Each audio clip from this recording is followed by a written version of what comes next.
This is Notes in the Margin, a podcast for people who are super excited about writing their non-fiction book, but perhaps, just perhaps, aren't quite doing it.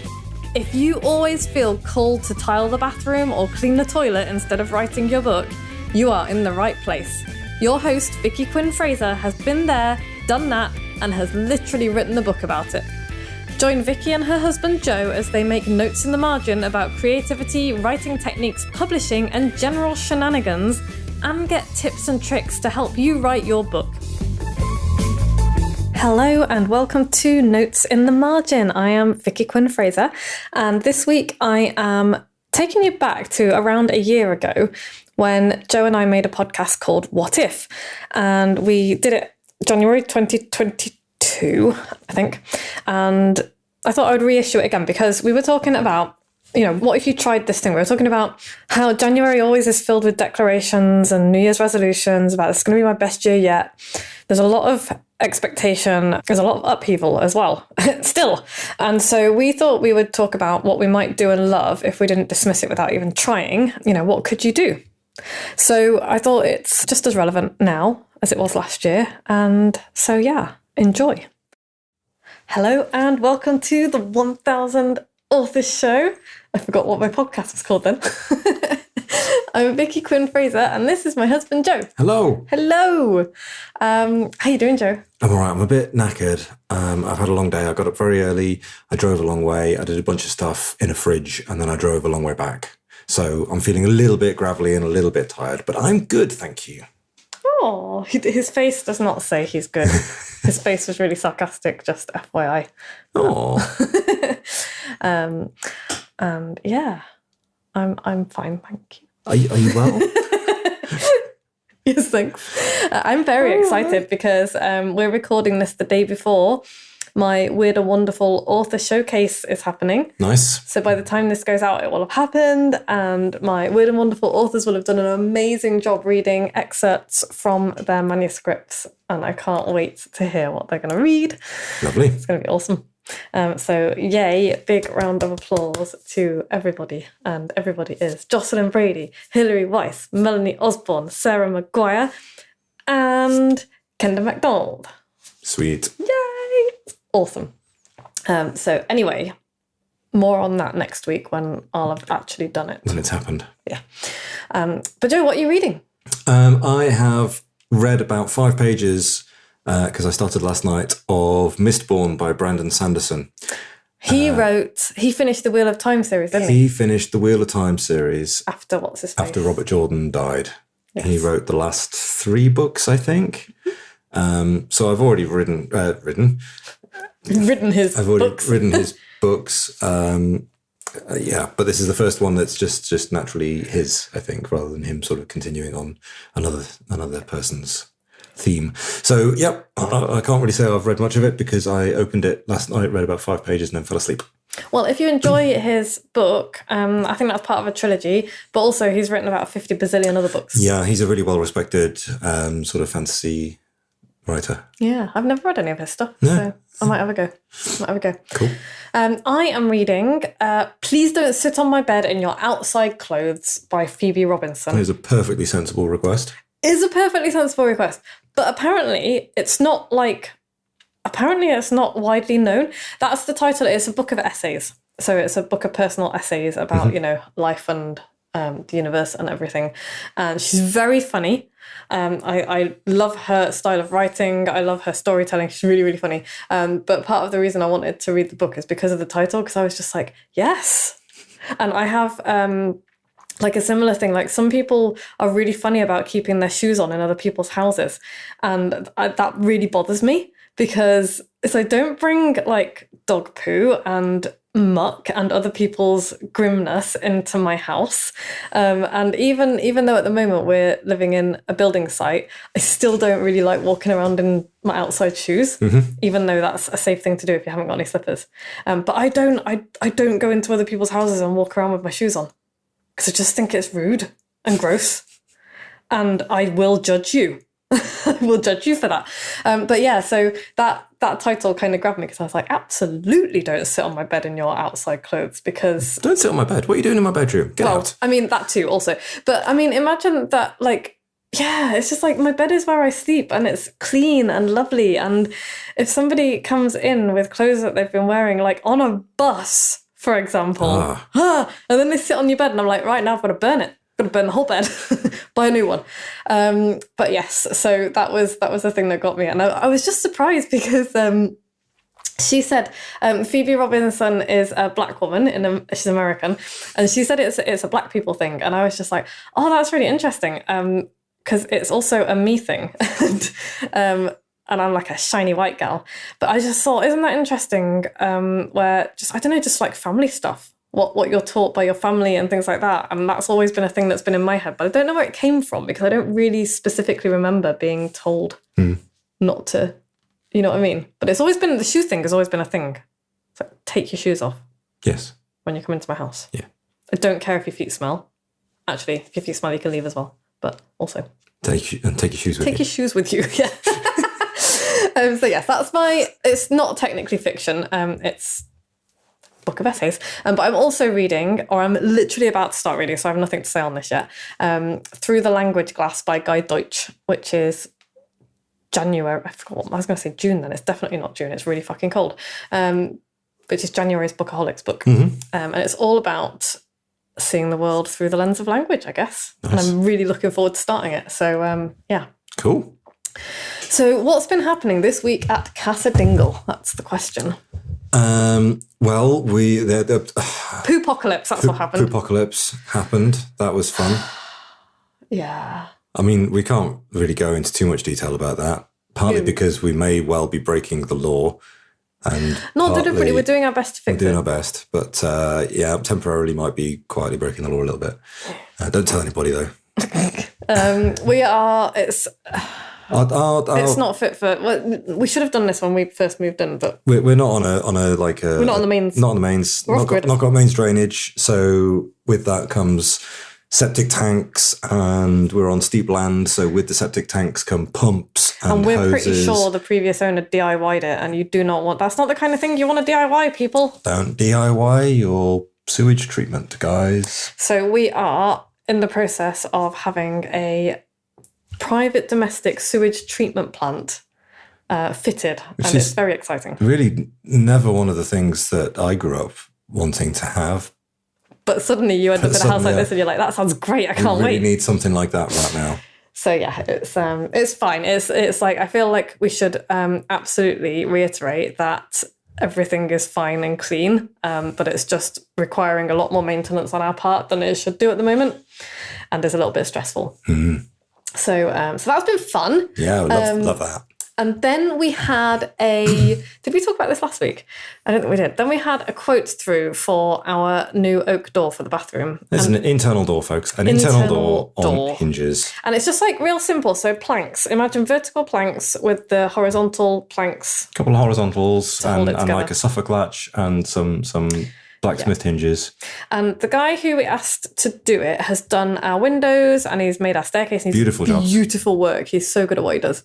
And when we first spoke to him about it, and this was a couple of months ago, he was like, oh, it'll be about 250 quid plus VAT. And then he came to measure a few days ago. And then a couple of days after that, he sent a quote through for £656. And I was like, dude, that's nearly 3 times the price. I did not expect it to come in at your original estimate. But that's taking the piss, and it's a no from us. Because even... You got your anchoring all the wrong way around there. Totally the wrong way around. But even if he'd turned up and said to you, because he spoke to you, didn't he? Mm-hmm. Even if he'd turned up and said to you, look, it's going to be quite a lot more than I originally thought, that would have... I still wouldn't be paying £656 for an internal door, but I wouldn't be angry about it. And yeah, it was just he handled all of the communication totally wrong. But also... I'm not paying that much for an internal door. I'm just not doing it. And nor are you, right? No, I mean, you can go to these blacksmithy places and you can buy the hinges and the Suffolk latches for... About 100 quid for all of it? 100 quid for all of the ironmongery and whatnot. And then, the oak is like about... 100 quid? Yeah, 100 quid, 150 quid maybe. And then the rest of it is a bit of effort. And we're going to make it ourselves, people. So we're going to make some doors. Yes, we are. We have watched some YouTube videos, and I know that sounds like kind of a dick move because, artisans making beautiful things. But honestly, this is a plank door, right? This is like nail pieces of timber together. And we're going to have a go. And, we just thought, we just basically said, what if we make our own door? Which is a beautiful segue into the title of this week's podcast episode, which is, What If? What if? What if? Okay, yes. Cool. Because the reason that I wrote this podcast and this article that goes with it is because January is like, I'm sure you've seen them all over the place. It's even more so in my world because business owner. But I'm sure you've seen January being filled with declarations about what people are going to do, and I'm new year, new me, and this is going to be my best year yet. Right. And I think 2020 has taught all of us that the universe will definitely fuck us. So, and that making statements like this is going to be my best year yet is kind of danger bears. Mm-hmm. And I'm not really one for resolutions. I've got if people make resolutions, that's cool. And I know that a lot of people find them great and helpful and all the rest of it. It's not something that I find helpful for many reasons. So instead of all of that stuff, I was thinking about a year of letting go of expectations and saying, what if? Okay. So what if we didn't get him to make our own door and we had a go at making it ourselves? How cool would that be if we make our own door? We'd be able to make doors. We'd be able to make doors. I mean, or not, as the case may be, in which case we might just have an expensive shed door or something. But we don't know that yet, and we're going to give it a go. Why not? So that got me thinking about, what might we be able to do and love if we didn't just dismiss it out of hand without even trying it?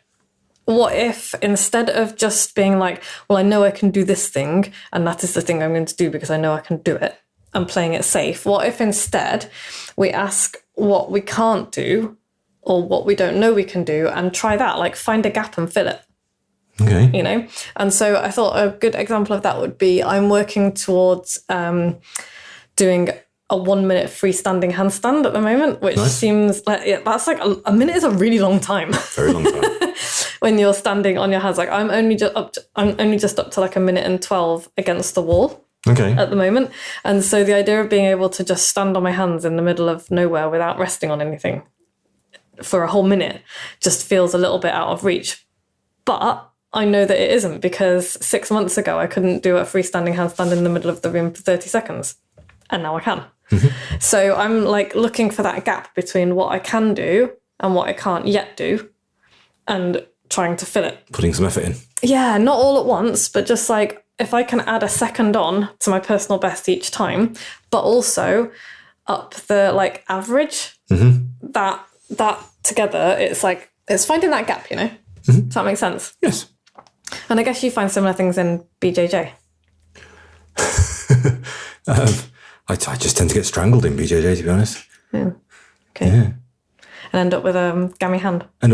Yeah. I collected what feels like a little bit of nerve damage. Yesterday, I think I got a little bit stretched in a strange direction, and I had pins and needles up my arm, and my hand feels a little bit fat, and my fingertips are a little bit tingly.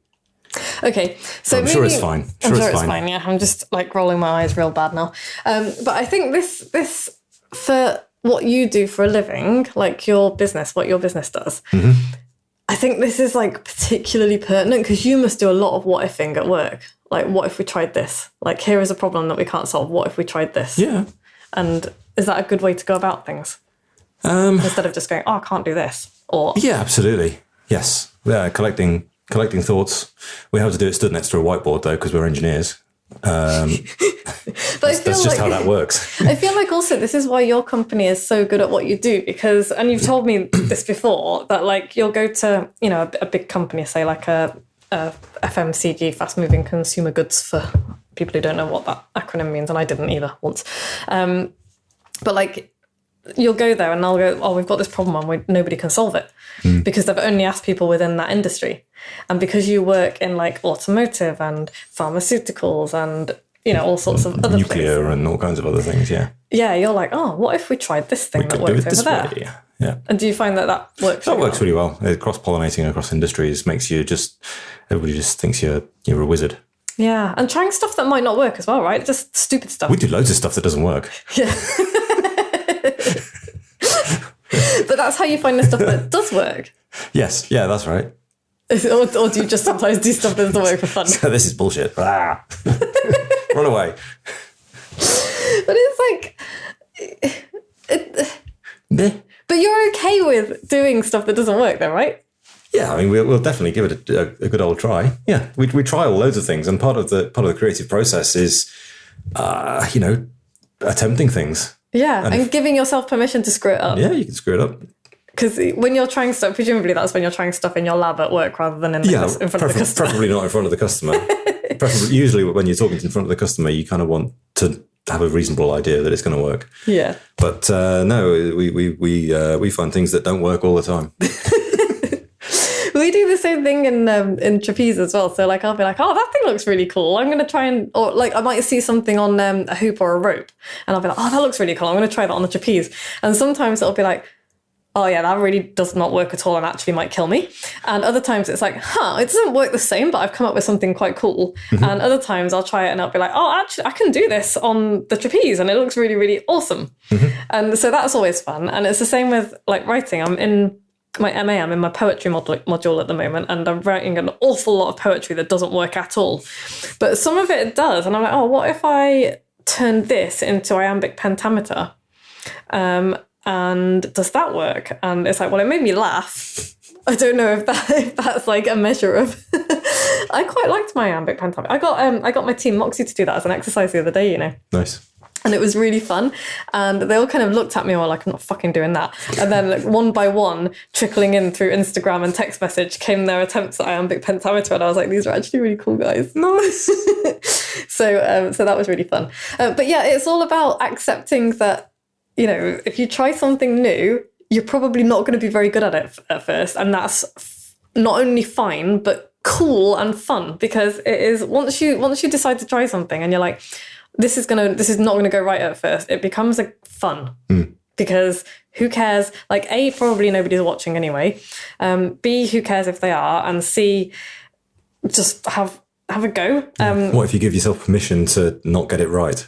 Yeah, and in fact, don't aim to get it right. Like aim to just like explore this area. Yeah, like when I'm teaching handstands, I'm like, one of the things that trips people up, like quite literally sometimes, is that they are so focused on getting into the handstand that they're all over the place. And so I'm constantly like, this isn't about getting upside down. I want you to land as quietly as possible. And so that's your goal. You've got to get your feet off the floor and then land as quietly as possible. Because if they can do that, I know that their muscles are working and they're in control. Mm-hmm. Whereas if their one goal is to get their feet as high as possible, they're flapping all over the place and crashing down really hard and injuring themselves. So it's that focus on the right thing. It's like, you're not even trying to get into a handstand. That's not the object of it at all. It's what you're trying to do is this little thing that I've just told you to do. And then I'm like, you're not listening to me. Stop doing that. Do this.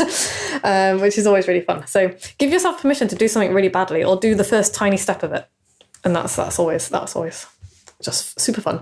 And linked with that is this idea that instead of judging a situation or prejudging a situation or a thing or something that you've been asked to do as useless or a waste of time, you can say, what if I do it anyway? Or, you know, if you think, oh, I've got to do this thing and I'm really not looking forward to it, you can think, what if I do enjoy it? What if I turn it into a thing that will be fun? What if I play really loud Bhangra whilst I do this thing? Yes, this is Joe. This is Joe's methodology for cleaning, by the way. I will quite often come in to ear-splitting Bhangra while Joe is like dancing around the living room with a Hoover. It's really fun. So yeah, and that's actually a really good point, because you turn something that is not fun into a fun thing. And it's like, I'm going to dance while I am cleaning. And I do the same thing in my office, except usually it's to 90s dance music. I mean, I'd recommend Bhangra. If you're not sure what music you want to do the cleaning to, Bhangra is the answer. It is cool. It's cool. I also really like Afrobeats for cleaning. Because it's chilled. So yeah, and also on the same tack, not everything we do has to be for like a good reason, air quotes. Sometimes you can just do it because you feel like it and because it's fun. You enjoy it. Yeah, and this is a thing that I feel really strongly about with writing as well. Like a lot of writing advice out there is all about, you can write to find out what you think. And this is true, by the way. We do write to find out what we think, because you have to organize your thoughts. And I'm writing because it's therapy, because I want to get all my head trash out of my head and onto paper, and all that is perfectly valid. But sometimes you can just write for the pleasure of it, like for no other reason than I want to write a poem about that speck of dust that I can see floating around in the light, or I want to write a poem about how my houseplant is dying. Do you know, it isn't. Don't worry. One of my many houseplants. Many houseplants. But yeah, and it doesn't have to be for a good reason or for any kind of purpose. It can just be for fun. Do you ever do that at work? Just like, I wonder what would happen if we did this thing that's not related to anything. I once, this is going to sound a bit strange, on one of our tech devices that people pull out of a drawer, plug a laptop into and start programming with, I programmed it to start up playing the lyrics to I Like Big Butts and I Cannot Lie across their screen in flashing multicolour in time with the music. It's purely so that the next person who got it out of the drawer and turned it on and connected to it got blasted with I Like Big Butts across the screen. The title of that song, by the way, is Baby Got Back. Baby Got Back, so Mix-a-Lot. Yeah. So that didn't really have much purpose to it, but I enjoyed myself. Cool. And that was a creative thing that you did, and it was, messing around with programming stuff, and it was practice but you just did it for fun. Yeah. There was no purpose behind it. And so, what if we look for the joy in little moments like that? And it was like a totally pointless thing that was really silly, and presumably it made you smile. What was the reaction of the person who turned it on? I'm not sure it's been taken out of the drawer yet. No way. It might still be there. No way. I know. Well, you need to make that happen and then video it. Yeah, I'll get one of our new guys, George, to fish out the appropriate camera and turn it on. Awesome. Will you video it? You might notice some things up if I do. Set your video up first. Okay. Yeah. God, you need to think these things through. Okay, so yeah, looking for joy in the tiny moments. Mm-hmm. And again, that, like, if you've got to clean, how can you make it fun? If you've got to do something you don't enjoy, like sticking your arm into a septic tank, how do you make that fun? Is there any way to make that fun? No. Okay. No. Not everything. You can't make everything fun. Not everything is funnable. Not without several years of extensive fetish development. No. Okay. Fair enough. But all of the other tiny moments, we can look for fun in those. And we can look for joy in them. And, it doesn't have to be, we don't have to go on a massive holiday or make a big gesture. We can enjoy the small things. Enjoy the small things, yeah. And more on that next week, because that's what next week is all about, next week's episode. Already planned it, mate. Really? Yes, already planned it. It's not like you. I know. It's the new year, new me. I call bullshit. How dare you? So yeah, I'm going to leave you with one question, dear listener. What if you wrote your book? What if? What if you wrote your book? What if a year from now you were dropping me an email and being like, I wrote my book. I wrote my fucking book. I'm really proud of it. What if you write it? What if you publish it? What if people love it? What if people read it and it changes their life? What if you write it and it changes your life? That'd be cool. What if you write it and you find out what you really want to do with your life and your business? What if you write it and you realise that you are a writer and you're a good writer and your book is good? That would be pretty cool. What if you did something that you weren't sure you could do? That's definitely worth doing. It is. And you know what? You might not be able to do it and you might give up, and that's fine. But it's better to, I don't know, I think it's better to try and fail than to get to the end of your life and think, I wish I had tried to do that. Because that would suck. That would totally suck. So most people never start their books because they are afraid that it won't be perfect. And of course it won't be perfect because nothing in the world is perfect. Or people do start their books and they do a little bit of writing and they realise that it's not very good and they give up without giving themselves a chance to improve it. Like the handstand people. Because they don't give themselves the opportunity to write some rubbish and then put it right. Or I was just talking to one of my private coaching clients this afternoon, actually, and he was asking, we spent the session on writing tips because I want him to have to do as little editing as possible. He's going to have, there's always extensive editing to do, but the better your first draft, the less editing. And so he was like, I'd really appreciate some writing tips because I picked up on a couple of things. And I was giving him a few exercises to do and a few things to think about when he was writing. But like the main thing that I said was try all this stuff and don't be disheartened if you're not very good at it at first, because when you first start writing in a different way, because writing a book is different from writing marketing copy, which is what he's done up to now. It's like it's going to sound stilted and weird at first, and it's probably going to sound pretentious, and you're going to be like, I don't like this. It's like, that's fine. That's the way it should be. But then we get better at it. This is you developing your voice and learning new skills. And and you have to be a little bit shit at things before you can be good at them. I know I say that a lot, but it's just really true. And we forget. We're like, I'm going to try this new thing, and if I'm not good at it straight away, I'm done. And, it's very rare that we're good at something straight away. And I think people... Actually, this is really funny because I tried a new aerial class at the studio. I tried sling, which I hadn't tried before. I've never done it before. And people were like, oh, but this is your first class. How are you so good at this? And I'm like, because I've spent 10 years doing trapeze and pole. And even though I've never done this specific thing before, I'm really strong and I know how these things work and I know how to move my body and I know, I might get a bit tangled up. So there's a difference between being good at somebody looking like they're being really good at something straight away and the background of it. And so, I don't know. I just think don't compare your insides to other people's outsides. It's true. So yes, write your book. What if you wrote your book, people? What if you tried the thing? And if you do, you don't have to do it alone. Get help. You can get help from me. Why not? Yeah. Anyway. Right, so you could... Takeaway, Joe. What's takeaway? Takeaway. Start writing about your life, learn storytelling techniques, start publishing, even if it's only on social media. And remember, your aim is always to connect and entertain. I'm pretty sure that was last week's. Do you reckon? Yeah. Yeah, look. Oh, that's what we did last week. Joe, should we do a better takeaway? We could do a better takeaway. I think it should be simply let go of your expectations. And try stuff.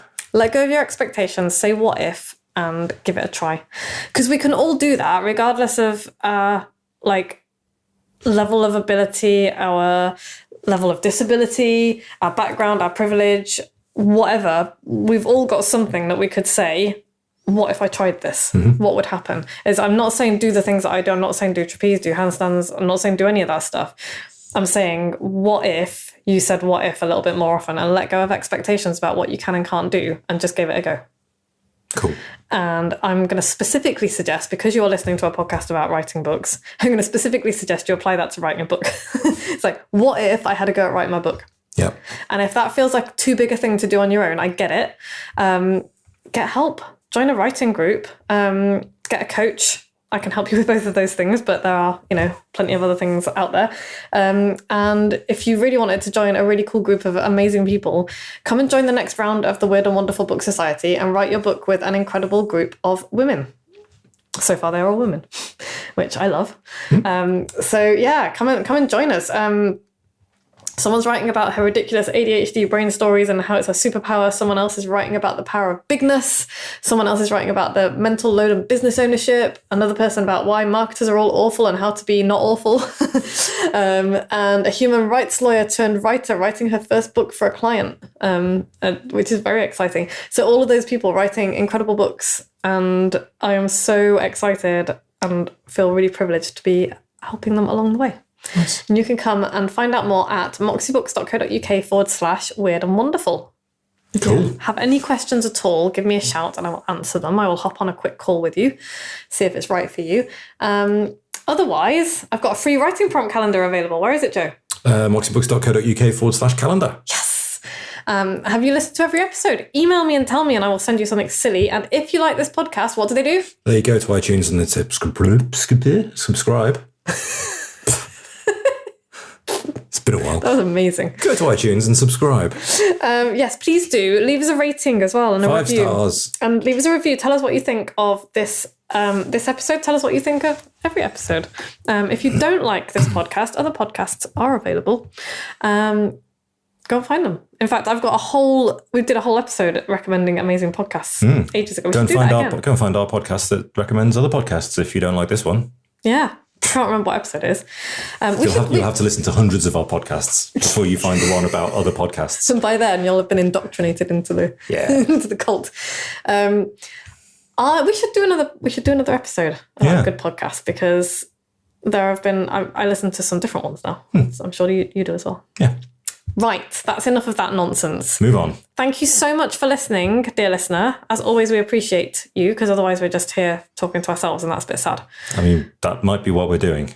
Who knows? Yeah, if you're listening, please let us know, because it does sometimes feel like we're talking to ourselves. We would love to read out your questions. We would love to answer your questions. We would love to hear your stories. Tell us something interesting. Tell us an interesting fact about the world or you or something. Thank you for Podfly. Thank you to Podfly for editing this. It's a bit more work than usual this week. Chaos. Because right at the beginning, we realised that I was like, this is not the podcast that we're supposed to be doing. Yeah. And thank you to Harriet for being amazing. Cheers, Harriet. And thank you for Team Moxie for being amazing, and all of my clients for being amazing, and Noodle and Whiskey, and I'd like to thank my parents.